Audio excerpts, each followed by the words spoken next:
മലയാളികളുടെ മനസ്സിൽ സന്തോഷവും ഒരുമയും നിറയ്ക്കുന്ന ആഘോഷം. പൂക്കളവും ഓണക്കോടിയും ഓണസദ്യയും മാത്രമല്ല, ഒരുപാട് കഥകളും ആചാരങ്ങളും വിശേഷങ്ങളും പാരമ്പര്യങ്ങളും ചേർന്നതാണ്. ഓണം മലയാളികളുടെ ദേശീയ ഉത്സവമാണ്. ജാതിമത വർഗഭേദമന്യേ മലയാളികൾ എല്ലാവരും ഈ ആഘോഷത്തിൽ പങ്കുചേരാറുണ്ട്. മലയാളികൾക്ക് ഇത് ബഹുസ്വരതയുടെ ആഘോഷം കൂടിയാണ്. ഈ ഒരു ആഘോഷം മലയാളികളെ ഒന്നിപ്പിക്കുക മാത്രമല്ല, നാം എല്ലാം ഒന്നാണെന്ന മഹത്തായൊരു സന്ദേശം കൂടിയാണ് പങ്കുവയ്ക്കുന്നത്.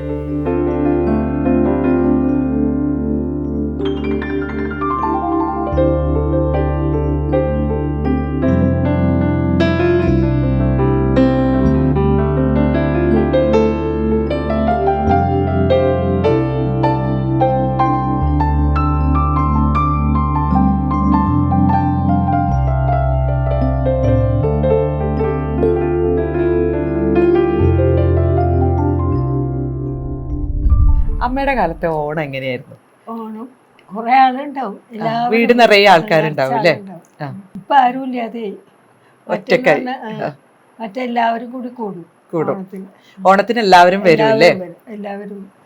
അതെ, വീട് നിറയെ ആൾക്കാരുണ്ടായിരുന്നു. ഇപ്പൊന്ന് പറഞ്ഞാൽ ആളില്ല, വരാനും ആളില്ല. കുറെ ആൾക്കാരൊക്കെ വയസ്സുകാരൊക്കെ പോയി.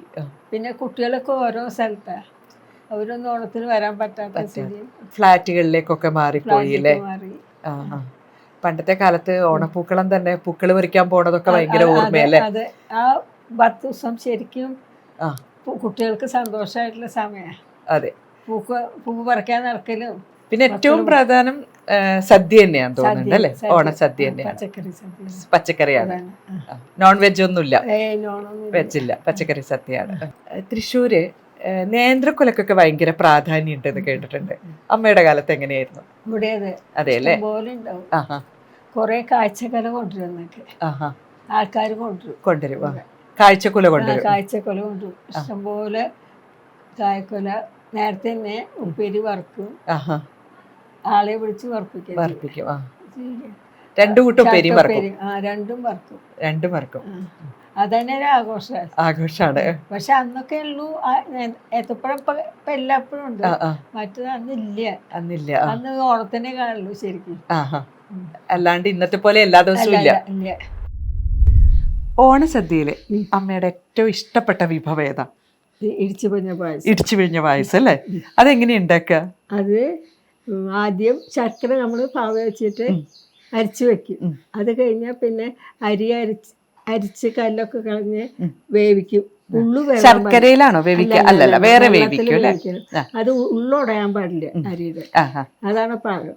എന്നിട്ട് അതിലേക്ക് ശർക്കര പാവ് ഒഴിച്ച് വരട്ടണം. ഇത് വരട്ടിക്കൊണ്ടിരിക്കണം.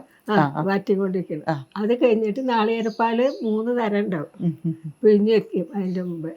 അതിൻ്റെ അവസാനത്തെ പാല് ആദ്യം ഒഴിക്കും, പിന്നെ രണ്ടാമത്തെ പാലൊഴിക്കും. എന്നിട്ട് അടുപ്പത്ത് തിളച്ച് വരുമ്പോൾ മറ്റേ ആദ്യത്തെ പിന്നെ പാല് ഒഴിച്ചിട്ട് നമ്മൾ വാങ്ങി വെക്കും അല്ലേ?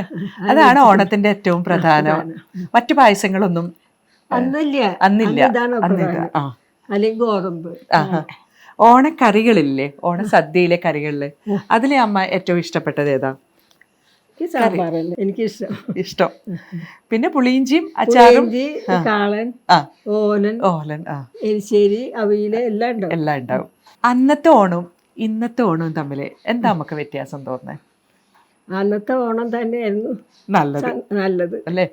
ഇപ്പൊക്കെ ആർട്ടിഫിഷ്യലെല്ലാം വാങ്ങാൻ അത്രേ ഉള്ളൂ. ഓണസദ്യ ആയാലും ശരി, പൂക്കളായാലും ശരി, ഒക്കെ എല്ലാം പണ്ട് കാലത്ത് എന്ന് പറഞ്ഞാൽ എല്ലാവരും കൂടിയിരിക്കുന്ന ഒരു സന്തോഷം കൂടി ഉണ്ടായിരുന്നു അല്ലേ? എല്ലാവരും കൂടുന്നതിന്. അപ്പൊ അത് ഉണ്ടാക്കാനും സുഖമാണ്, സന്തോഷമാണ്, കഴിക്കാനും ആളുണ്ടാവും, വീട് നിറയെ ആൾക്കാരുണ്ടാവും.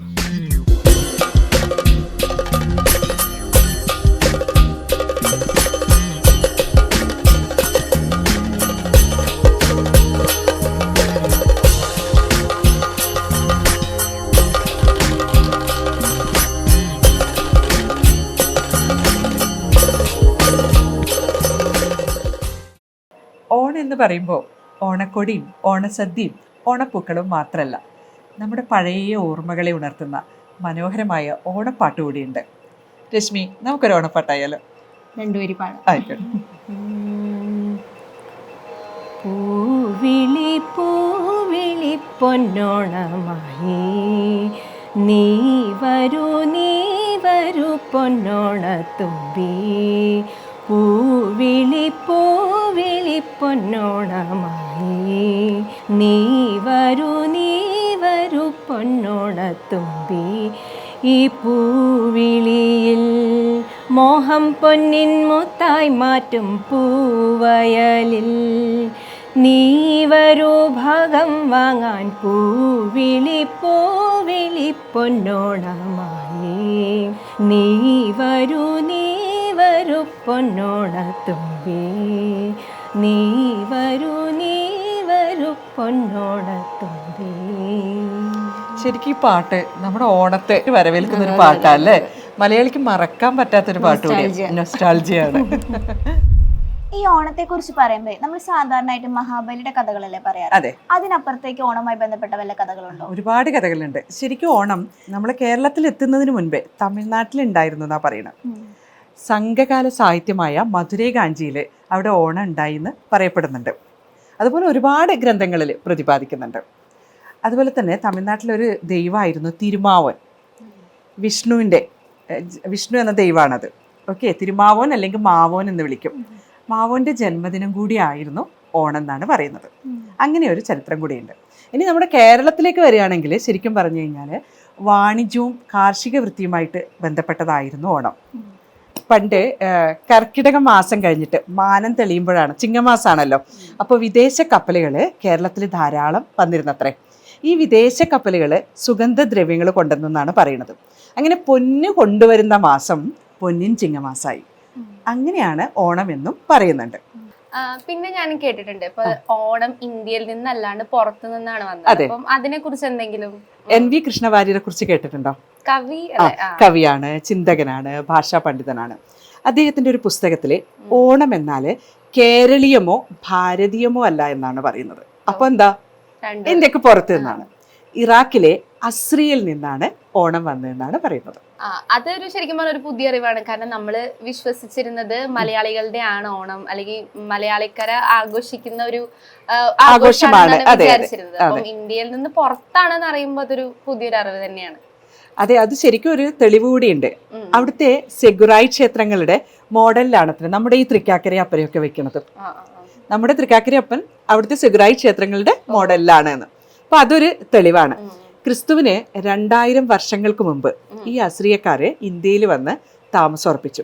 അവരുടെ കൂടെ വന്നതാണ് ഓണവും ഓണത്തിന്റെ ആചാരങ്ങളും എന്നാണ് പറയുന്നത്. വേറൊരു ക്വസ്റ്റ്യൻ എന്ന് പറഞ്ഞാൽ ഇപ്പൊ നമ്മുടെ ഇവിടെ കേരളത്തിലാവുമ്പോ മഹാബലി തമ്പുരാനാണ് ഓണത്തിന്റെ മെയിൻ ആയിട്ട് നമ്മൾ ഉള്ളത്. അപ്പൊ ഈ ഇന്ത്യക്ക് പുറത്തെന്ന് പറഞ്ഞാൽ അവിടെയും ഇതുപോലെ ഉണ്ടായിരുന്നു. അദ്ദേഹത്തിന്റെ പേര് അസുർ ബനി പാൽ എന്നായിരുന്നു. നമ്മുടെ മഹാബലിയെ പോലെ അവിടെയും ഒരു മഹാബലി കഥയിലെ പോലെ ഒരാളുണ്ടായിരുന്നു. അസുർ ബനി പാൽ എന്നാണ് അറിയപ്പെട്ടിരുന്നത്. ഇനി എന്താണ് അറിയേണ്ടത്? ടീച്ചർ, ബുദ്ധനായിട്ട് ബന്ധപ്പെട്ട ഒരു കഥയുണ്ടല്ലോ. ഉണ്ട്. സിദ്ധാർത്ഥ രാജകുമാരന്റെ ബോധോദയത്തിന് ശേഷം ശ്രവണ പദത്തിലേക്ക് എത്തിയത് ശ്രാവണ മാസത്തിലാണ്. ആ ശ്രാവണം എന്ന വാക്ക് ലോപിച്ചാണ് ഓണം ഉണ്ടായെന്നും പറയുന്നുണ്ട്. അപ്പൊ ടീച്ചറെ, ഓരോ നാട്ടിലും ഓരോ ടൈപ്പിലല്ലേ ഓണം ആഘോഷിക്കുന്നത്? അതെ. ഇപ്പൊ കണ്ണൂരാണെങ്കിലും തൃശ്ശൂരാണെങ്കിലും ഒക്കെ ഡിഫറെന്റ് രീതിയിലാണ് ആഘോഷം. അതെന്താ അങ്ങനെ? നല്ല വ്യത്യാസങ്ങളുണ്ട്. ഓണത്തിന് കണ്ണൂര് ഒരു ഓണത്താറ് എന്ന് പറഞ്ഞിട്ട് ഒരു കുഞ്ഞു തെയ്യം വരും. ഭയങ്കര രസമാണ് അതിന്റെ വരവ് കാണാൻ. ഒരു ഒറ്റ മണി കിലുക്കിക്കൊണ്ട് ഒറ്റ ചെണ്ടയുടെയും ഓണവില്ലിന്റെയും താളത്തിലാണ് വരിക. ഈ തെയ്യം വന്നു കഴിഞ്ഞാല് മുറ്റത്ത് നമ്മൾ ഓണപ്പൂക്കൾ ഇട്ടിട്ടുണ്ടാവുമല്ലോ, അതിന് ചുറ്റും നൃത്തം വെക്കും. ഈ ഓണത്താറ് എന്ന് പറയുന്നതാണ് കുട്ടി തെയ്യാണത്. തെയ്യം കെട്ടിക്കഴിഞ്ഞാൽ പിന്നെ ഒന്നും സംസാരിക്കാതെ ഈ ഒറ്റമണി ഇങ്ങനെ കിലുക്കിക്കൊണ്ട് നടക്കും. ആ സമയത്ത് മഹാബലിയുടെ പാട്ടാണ് ഒറ്റ ചെണ്ടയിൽ പാടുന്നുണ്ടാവുക. ഇനിയിപ്പോൾ ടീച്ചർ കണ്ണൂരെ കാര്യം പറഞ്ഞു അല്ലേ, നിങ്ങൾക്ക് പറയാനുണ്ടാവില്ലേ ഓരോ വിശേഷങ്ങൾ ഓണത്തെ കുറിച്ചിട്ട്? നമ്മുടെ ഇവിടെ തൃശ്ശൂർ എങ്ങനെയാണെന്നുണ്ടെങ്കിൽ തൃശ്ശൂർ പുലിക്കളി ഉണ്ടാവും. അതാണ് തൃശ്ശൂർക്കാരുടെ ഏറ്റവും വലിയ ആഘോഷം. അതുപോലെ തന്നെ കുമ്മാട്ടി ഉണ്ടാവും. അതൊന്നും കണ്ണൂരില്ലാത്ത ഒരു ടൈപ്പ് ആഘോഷങ്ങളാണ്. ഒരാഴ്ച ഉണ്ടല്ലേ നമ്മുടെ ഓണത്തിന്റെ ആഘോഷം. തൃശ്ശൂർക്കാർക്ക് ഓണം തുടങ്ങിയിട്ട് അവസാനിക്കുന്നുണ്ടെങ്കിൽ പുലിക്കളി വരും. അപ്പോൾ കുറച്ച് നാള് നീണ്ട ഒരു സെലിബ്രേഷൻ തന്നെയാണ് ഓണം തൃശ്ശൂരിൽ ഉണ്ടാവാറുള്ളത്. തൃശ്ശൂർ ഏറ്റവും കൂടുതൽ നമ്മൾ കാണുന്നതും കേൾക്കുന്നതും ഒക്കെയാണ് കുമ്മാട്ടി അല്ലേ? അതെ. കുമ്മാട്ടിയുടെ ഐതിഹ്യം എന്താ? കുമ്മാട്ടിയുടെ ഐതിഹ്യം എന്ന് പറയുന്നത് ഒരു ഓണക്കാലത്ത് നമ്മുടെ ശിവൻ വടക്കുന്നാഥനിൽ തൊഴാൻ വന്നു. അന്നൊരു ഓണക്കാലായിരുന്നു. അപ്പൊ മഹാബലിയുടെ കൂടെ തൊഴാൻ കയറി. അത് കഴിഞ്ഞിട്ട് ഓണക്കാലായതുകൊണ്ട് ഭക്തരുടെ വീട്ടിലേക്ക് മഹാബലിയുടെ ഒപ്പം ശിവനും പോകുന്ന ഒരു കാഴ്ച ഉണ്ടായിരുന്നു. അതാണ് പിന്നീട് ഉപമിച്ച് കുമ്മാട്ടിക്കളിയായിട്ട് മാറിയത്. അതുകൊണ്ടാണ് എല്ലാ വീടുകളിലേക്കും കുമ്മാട്ടി എത്തുന്നത് അല്ലേ? നിരഞ്ജുന്റെ ഓർമ്മയിൽ അങ്ങനെ എന്തെങ്കിലും ഉണ്ടോ? എനിക്കങ്ങനെ ഓണത്തിന്റെ ഓർമ്മ അങ്ങനെയൊന്നുമില്ല. പക്ഷെ നമ്മളിങ്ങനെ കുട്ടിക്കാലത്ത് കാത്തിരുന്ന ഒരു പേടിക്കുന്ന ഒരു രൂപം ഉണ്ടായിരുന്നു. അപ്പം നമ്മുടെ നാട്ടിലൊക്കെ ചോഴി എന്ന് പറയും. ഇപ്പൊ തൃശ്ശൂർ ഡിസ്ട്രിക്റ്റിലാണെങ്കിലും ചോഴി എന്നുള്ള പറയും. ഞങ്ങളുടെ വീട്ടിലൊക്കെ ഇങ്ങനെ വരുന്ന ഒരു ഇതാണ്. അപ്പൊ ഞാനതിപ്പോ ഈ കുമ്മാട്ടിയുടെ പറഞ്ഞപ്പം കുമ്മാട്ടിയുടെ കൂടെയും ഈ ചോഴിയുടെ ഒരു ഇത് കണ്ടിട്ടുണ്ട്. അപ്പം ഈ ചോഴിയുടെ ഒരു രൂപം നോക്കുകയാണെങ്കിൽ ഉണങ്ങിയ വാഴല ഉണ്ടാവുമല്ലോ, അതൊക്കെ വെച്ച് കെട്ടിയിട്ട് ഒരു ഭീകര ഒരു രൂപമായിട്ടാണ് അവർ വരിക. അവർ ഭയങ്കര ഓളിയിട്ടിട്ടൊക്കെയാണ് രാത്രി വരുന്നത്. തിരുവാതിര സമയത്താണ് കൂടുതൽ നമ്മളിങ്ങനെ കാണുക. ഇപ്പൊ ഞാന് കുമ്മാട്ടികളി കണ്ടപ്പോഴും ഈ ചോഴിയുടെ ഒരു ഇത് കണ്ടിട്ടുണ്ടായിരുന്നു. അപ്പൊ അങ്ങനെ നമുക്ക് വേണമെങ്കിൽ ഓണമായിട്ട് റിലേറ്റ് ചെയ്യാം ഈ ചോഴി എന്ന് പറയുന്ന ഒരു രൂപത്തിന്. അതാണ് എനിക്ക് പിന്നെയും ഒരു ചെറിയൊരു ഓർമ്മ. ഇങ്ങനെയൊക്കെ പറയുമ്പോ അത് തോന്നുന്നു കുമ്മാട്ടിയായിട്ട് നമ്മൾ പറയുമ്പോ വരുന്നത്. ഇപ്പൊ നമ്മള് കുറെ കാര്യങ്ങൾ പറഞ്ഞു അല്ലെ? ചോഴിയുടെ കാര്യം പറഞ്ഞു, കുമ്മാട്ടിയുടെ കാര്യം പറഞ്ഞു, ഓണത്താറിന്റെ കാര്യം പറഞ്ഞു. അസുവിന്റെ ഓർമ്മയില് ഓണം എന്ന് പറഞ്ഞ എന്താ? എന്റെ കുട്ടിക്കാലത്ത് ഓർമ്മ വരുന്നത് ഓണസദ്യ തന്നെയാണ്. പായസം, പപ്പടം, പഴം എല്ലാം കൂടി കൂട്ടിക്കുഴച്ച് ഒരു നല്ല ചോറുണ്ട്, സുഖമായിട്ട് കിടന്നുറങ്ങുക. പായസമാണോ ഏറ്റവും ഇഷ്ടം? പാലടയാണ് എനിക്ക് ഏറ്റവും ഇഷ്ടം. പിന്നെ എന്താണ് ഓർമ്മയിലേക്ക് വരുന്നത്? ഓണക്കളി. പിന്നെ ഉള്ളത് ഓണത്തല്ലാണ്. തൃശ്ശൂരും പാലക്കാട് ഞാൻ കൂടുതൽ ഓണത്തല്ലിന്ന് ഇങ്ങനെ കേട്ടിട്ടേ ഉള്ളൂ. എന്താ സംഭവം എനിക്കറിയില്ല. ഓണത്തല്ല് പൊതുവെ തൃശ്ശൂരും പാലക്കാടാണ് മെയിൻ ആയിട്ട് ഈ കളി നടക്കുന്നത്. കണ്ണൂരൊന്നും ഇല്ല, അതുകൊണ്ട് എനിക്ക് തീരെ അറിയില്ല. അതെ. പിന്നെ തിരുവാതിരക്കളി, പുലിക്കളി, കുറെ വിനോദങ്ങളുണ്ട്. അപ്പൊ ഓണസദ്യയും ഓണപ്പൂക്കളും ഓണക്കോടിയൊക്കെ ആയിട്ട് നമുക്ക് ഈ ഓണം അങ്ങ് ആഘോഷിക്കാം അല്ലേ? അപ്പൊ ഇങ്ങനെ ഓണക്കോടിയും ഓണസദ്യയും ഓണപ്പൂക്കളും ആയിട്ട് നമുക്ക് അങ്ങനെ ഈ ഓണം അടിപൊളിയാക്കാം അല്ലേ? അതെ. ഇങ്ങനെ ഒരുപാട് കഥകളും ആചാരങ്ങളും വിശ്വാസങ്ങളും ഒക്കെ ഉണ്ട് ഈ ഓണത്തിന് പിന്നിൽ. പക്ഷെ അതിനും അപ്പുറത്തേക്ക് ഓണം എന്ന് പറയുന്നത് കൂട്ടായ്മയുടെയും ഒത്തുചേരലിന്റെയും ആഘോഷം കൂടിയാണ്. എല്ലാവർക്കും ഹാപ്പി ഓണം.